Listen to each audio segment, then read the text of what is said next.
So back in 2024, I made a video talking about what I thought the next Xbox would be. That was actually a clip from a live stream where we were sort of talking about it. And I thought, I think this would be a really compelling option for customers, for gamers. And that option was basically a Microsoft branded gaming device that would allow them to include all the storefronts, including Steam. And the reason I think that would be compelling is because it would allow Xbox to basically get PlayStation games on their Xbox device. Now, you can already do this with the Steam Deck, and I've been told you can already do it with an ROG Ally. Check and correct me if I'm wrong. Thank you, Woody, for the $5. However, the next handheld we learned a week or two ago is going to basically be a third-party device where Xbox allows them to use the official look of all the Xbox things that people love, but it will be developed by somebody like Asus. I believe Asus was the rumor that came out shortly after I made that video. So if Asus is making it, there is not a scenario where PlayStation would be blocking those games. They would have to block them for the Steam Deck. They would have to block them for most devices.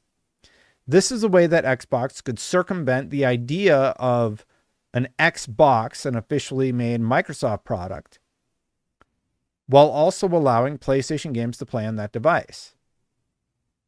So all of these thoughts have been swirling all over on Twitter. And a lot of people have been discussing what it could mean. So we're going to talk about the story in question. Now, the story in question was what you probably saw in the thumbnail. It was largely an image of an Xbox device with a Steam tab. Now, we're going to talk about what that actually means in just a second in terms of this story. But to me, there's a bigger story at play here. The bigger story is that Xbox and Steam have been talking and they've come to some sort of agreement where they are collaborating. And that makes me wonder if there will be further collaborations in the future like the one that I've been discussing since August of 2024. So let's jump right in here. Here's the Steam on Xbox evidence Microsoft didn't want you to see. This is from Tom Warren. Tom is really up on his game. Microsoft posted and removed a new Xbox UI image with Steam games listed. Now, for a long time, people have talked about the idea of Xbox partnering with Epic Game Store, for example, or Steam, for example.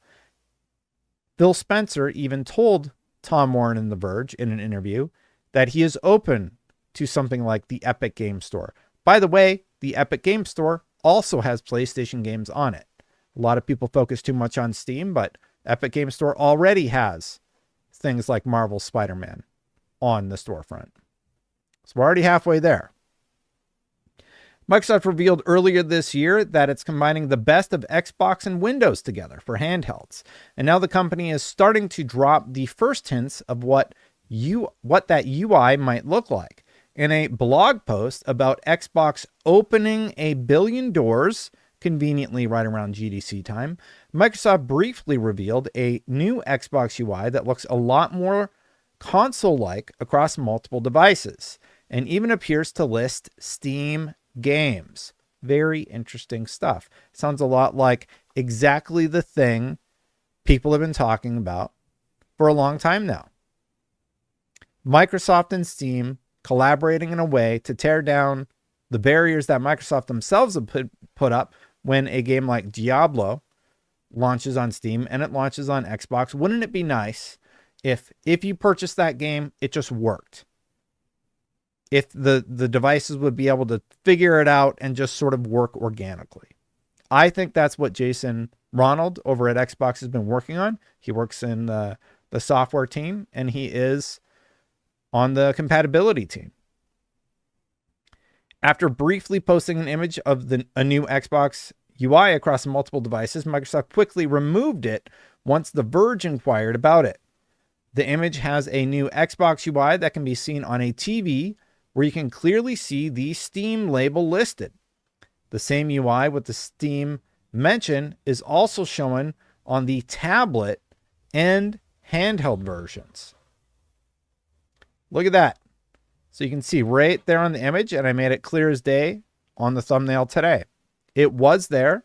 This is an official piece of artwork from Microsoft. The fact that they pulled it down says more to me than anything else. This isn't an announcement they were ready to make. It is an image mock-up, and it does seem like they will be addressing this in the near future. It seems like it just came out a little bit too early. Well, the image appears to be a mock-up with owned games listed twice, as well as action-adventure titles. I don't think the Steam label here is necessarily a mistake. It's not. They have to have agreements in place before they start mocking up other storefronts. It would be like accidentally putting PlayStation on an Xbox UI loadout. They would probably get sued. So I don't think it's a mistake. I personally don't think this was a mistake. I don't think this was done accidentally. Sorry if my mic was a little peaky there. I don't think the Steam label here is necessarily a mistake. Sources familiar with Microsoft's plans tell me that the company is currently working on an Xbox app update that will show every game you have installed on your PC. That includes games from Steam and the Epic Game Store, and I understand Microsoft will label these games accordingly. Isn't that interesting? A lot of people have pointed out, oh, this is just for PC. This is just a PC thing. This is just for PC gamers. If the next Xbox home device is a PC, it will also be on that device. I don't understand how that is difficult to come to a conclusion on. There's a lot of talk like PlayStation would block it. They would never let an Xbox device play PlayStation games. Sure. They did it with NVIDIA before the whole NVIDIA deal went south. People are quoting the NVIDIA situation where God of War wasn't available to be played on a device. That happened in 2022. The whole NVIDIA GeForce Now PlayStation deal, that sort of fell apart around 2022.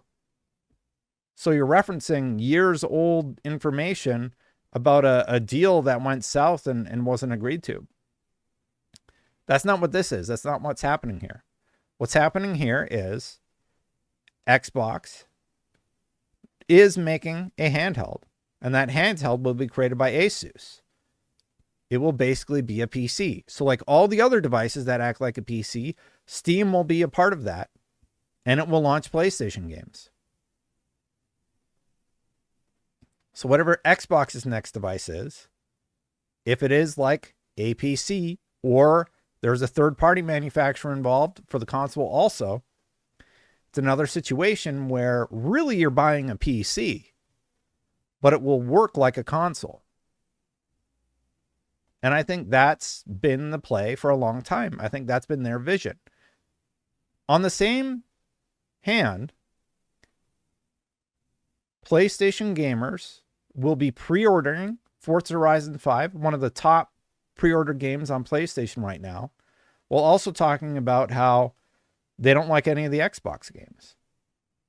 I think that's a poor take. I think you should play Xbox games. I think you should play PlayStation games. I think you should play Nintendo games and PC games.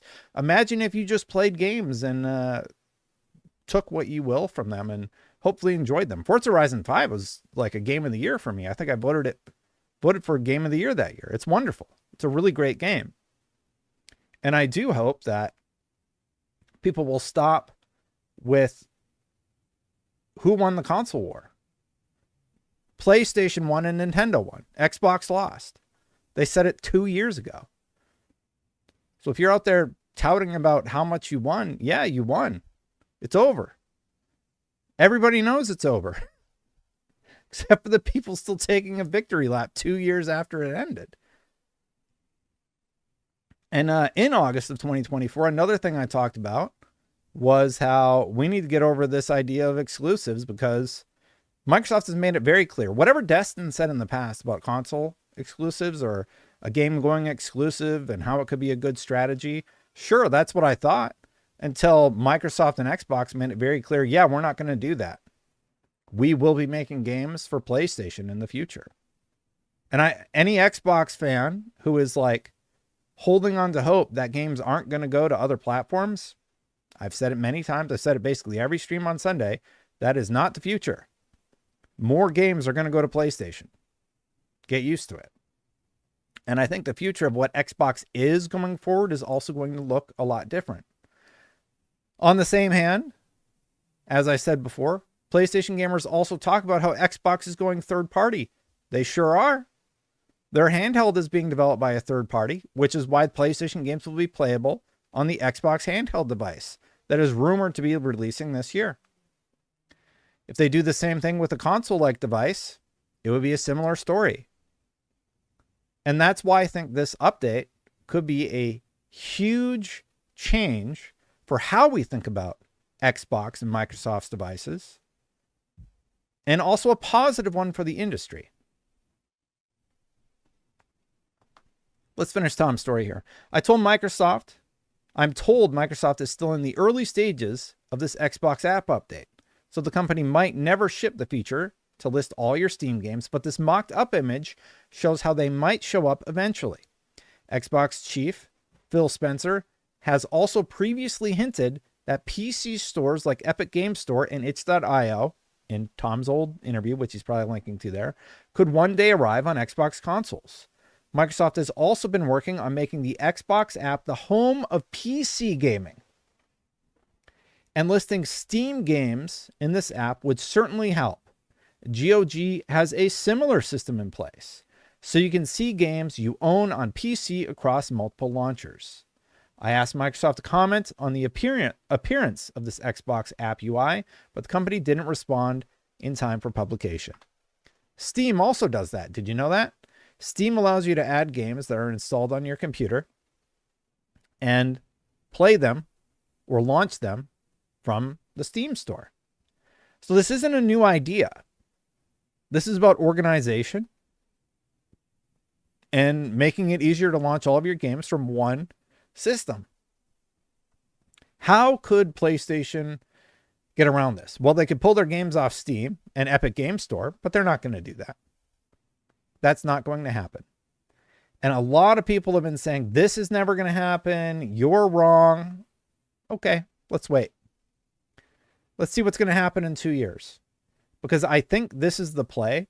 And honestly, I think it's the only play they got. So we'll see what happens. Maybe I will be wrong, but I feel very confident that my prediction in August of 2024 becomes closer and closer to reality with every single story we get out of Microsoft.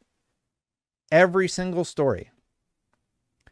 I think the idea of Xbox is going to be a lot different in the future. And honestly, I think it could wind up being a good thing. If the next generation of Xbox hardware is third party, but it allows you all of your Xbox games, it allows you access to Xbox Game Pass, and it allows you access to the PlayStation games that have come to PC, I'm here for it.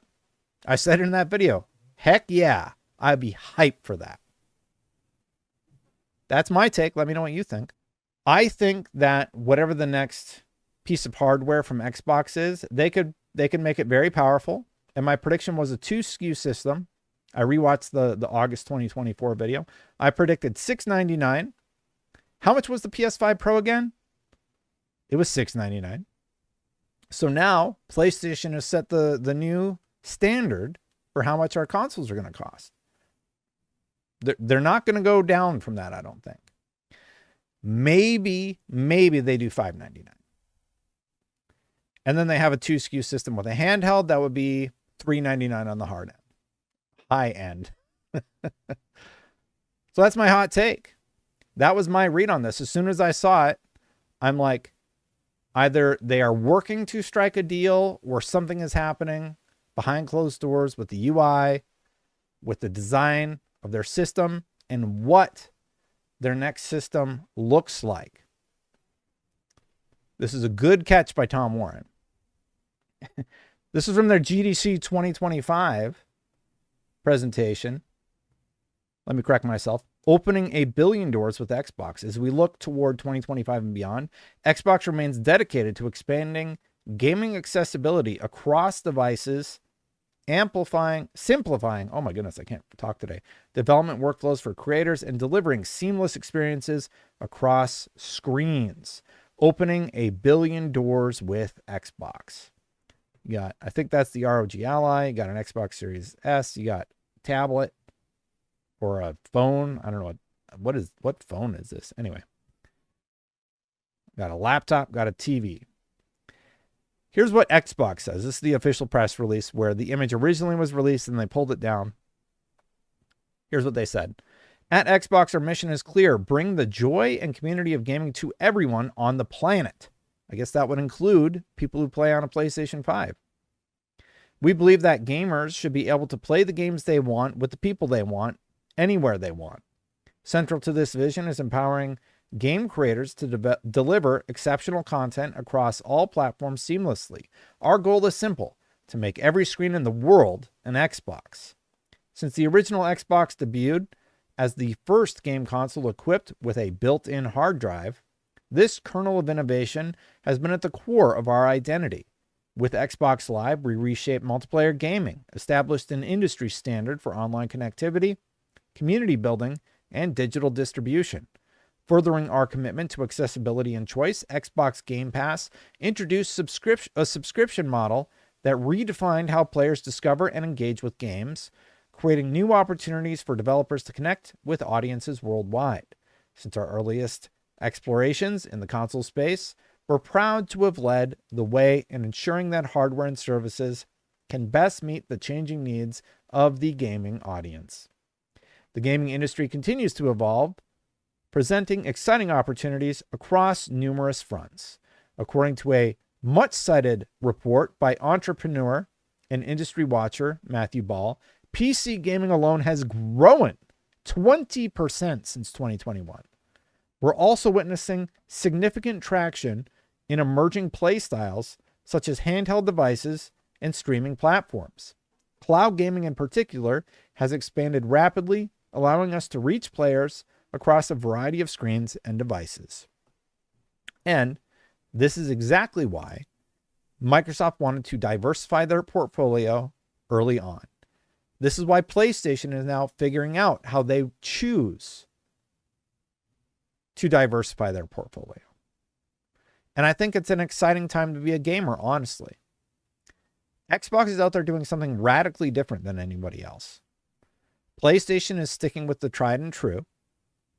A great console, great games, and it's doing great for them. Nintendo's doing the same.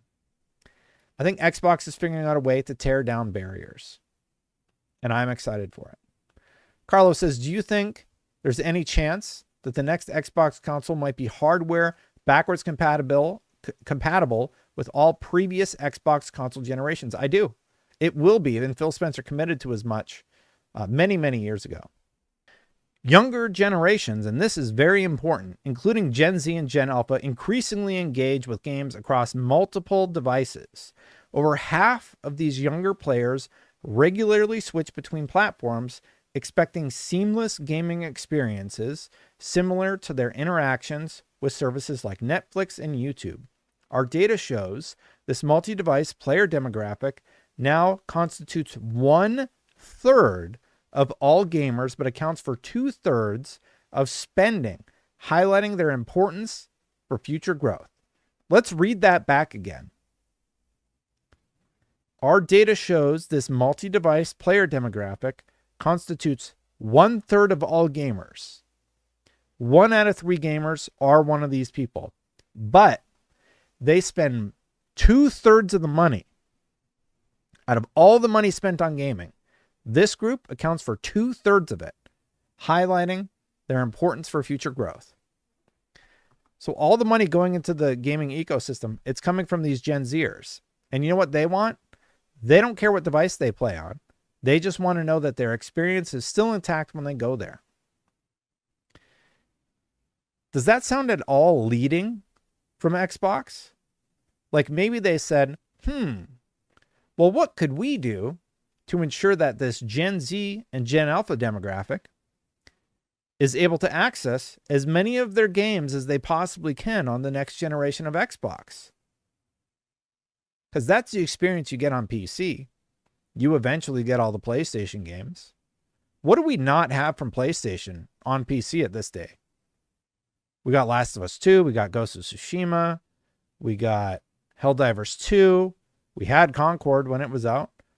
Yeah, what do we not have? Got Days Gone. Got Death Stranding. Got Last of Us Part 1 and 2. Got both the Horizon games.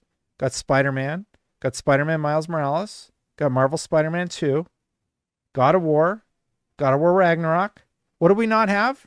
Anyone? I'm serious. What are we waiting on? MGS4. Well, nobody has MGS4. That's locked on the PS3. Everyone laughed at me when I said Xbox was going to get Death Stranding. I misspoke because, like, to me, PC Xbox is still Xbox. But I get to most people, they still think about it console. Astrobot, thank you. GT7 and Astrobot, they're still waiting to make the jump. I think GT7 will not make the cut. I think that stays on console. Anyway, the fact that Gen Z and Gen Alpha account for 2/3 of spending is crazy. Here's what Xbox is doing about it. How Xbox is opening doors to 1 billion players. This past year has been a particularly productive one for us at Xbox. We've updated our hardware offerings, significantly improved the Xbox PC app, and forged new partnerships with industry leaders such as Samsung, LG, and Fire TV, extending Xbox's presence to even more screens worldwide. To solidify our commitment to cross-platform integration, we launched the Stream Your Own Game service, which allows Xbox Game Pass Ultimate subscribers to purchase and stream games outside the existing Game Pass catalog across PCs, mobile devices, and smart TVs. The initiative has seen impressive adoption, particularly in Latin American markets like Brazil, Argentina, and Mexico, representing significant opportunities for developers to expand their audiences. One partner notably gained 1 million new players for an established game franchise through this service. 1 million new players for an established game franchise through an Xbox-centric service alone. Dwayne asks, is there any way PlayStation can block their Steam games off of Xbox through Steam? No. Steam is unabashedly pro-consumer. And if the device is a PC device, the answer is no. So, when the Asus comes out, that is Xbox branded, you will be able to play your PlayStation games on the Asus Xbox collaborative device. There is a chance, depending on how it is crafted, that you will be able to do that with the next generation Xbox, but that is many years out.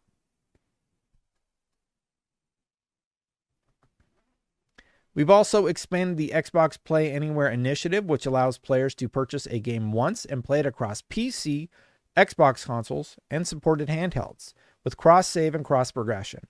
With over 1,000 games currently supported, this functionality not only improves the gaming experience, but significantly boosts user engagement and retention. In fact, we recently shared that XBA titles see 20% more playtime than non-Xbox Play Anywhere games.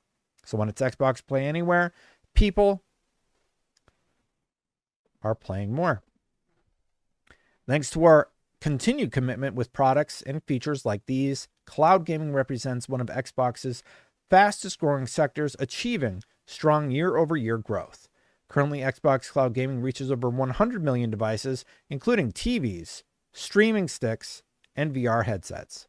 Our strategic partnerships with Samsung, Meta, LG, and Fire TV, with more on the way, continue to expand our addressable market, which we expect to double within the next year. Publishers leveraging our cloud services have benefited from increased session lengths and overwhelmingly positive player feedback. As we look toward 2025 and beyond, Xbox remains dedicated to expanding gaming accessibility across devices, simplifying development workflows for creators, and delivering seamless experiences across all screens. Our goal remains consistent to ensure gamers can engage with the content they love exactly how and where they choose. We're aiming for 1 billion open doors, leading to a truly global audience. Let's make it happen together. The Xbox Series S was, in part, a way that they were able to offer a second SKU at a lower price point. It is a really strong contender for that second console a PlayStation gamer might have on their desk or in their entertainment system. The second console for a family who wants to let their kids play Minecraft while they play Gears of War. It is a good second console for that Nintendo player or Nintendo dad, like myself, who wants to chainsaw stuff every once in a while.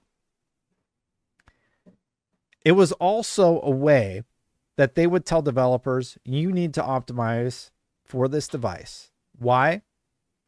Because in the future, we're going to launch a handheld, and any game that works on that is going to work on anything we make in the future. I've heard it called a potato. I've heard people complain and bemoan about the Xbox Series S and how it's holding back a generation. However, those same people have no complaints about optimizing for the Steam Deck. They have no complaints about arguing for the ROG Ally or making sure that things function on whatever personal device you happen to have in your hands. So Xbox was smart in making that call. It has cost them a lot. No Black Myth Wukong. That developer said basically, we don't know enough about optimizing for this device.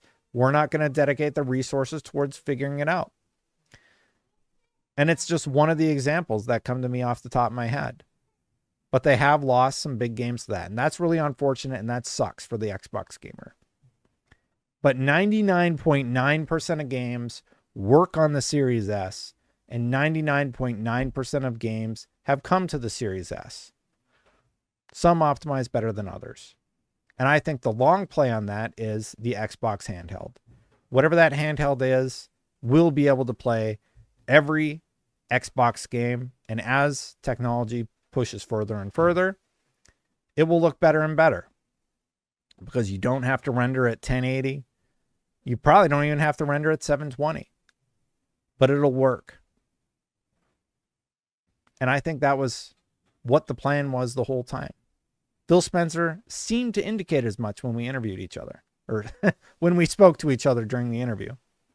Hey, thank you so much for watching, everybody. Consider hitting that subscribe button, hitting the bell. I do greatly appreciate you for watching. A huge thank you to all of the members. I forgot that I made the scrolling membership thing. Thank you so much to everybody who has supported. I got the longtime members in there, or anybody who supports. The list is long, so it does eventually loop, but I got as many in there. There's like hundreds of names in there. So thank you to anybody who's ever supported. A big special thanks to Christopher Eddy, Inner Machine, Philaroni, Spin Getter, and Aries. I really do appreciate it. And of course, the Mythic tier. Forgot I put that in there. If you do want to support, though, content like this one, you can go to patreon.com/SaveStatePlus and support at whatever level you choose. What do you get? You get early access to all the interviews. You get written previews. The way I'm using it is basically like my blog. So like if I write something, it's going to go there free for everybody. Just read it. And if you choose to, you can support it. Thanks for watching, everybody. I'm going to get out of here. Check out my video where I talk about how Xbox should do more with what they have over at Activision, because it is a lot. And I'll see you for the next one. Bye for now, everybody.